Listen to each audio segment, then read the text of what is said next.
Walang pag-aalinlangan, naglunsad sila ng atake. Sa gitna ng laban, matagumpay na naalis ng magnanakaw ang kasosyo ni Sly.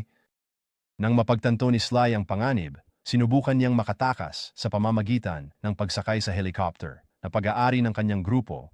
Sa simula, nag-aalangan ang magnanakaw na habulin siya. Sa halip ay pinili niyang tingnan si Vic na nasugatan mula sa putok ng baril ni Sly.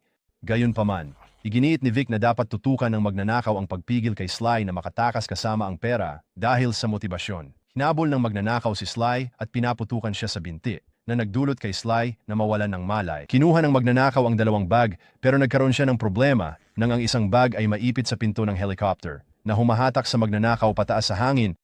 Habang nakabitin ang magnanakaw mula sa helicopter, dumating ang mga reinforcement ni Sly. Agad nilang nahuli si Vic at isinakay siya sa isang sasakyan. Inaakalang patay na si Sly at iniwan siya. Samantala,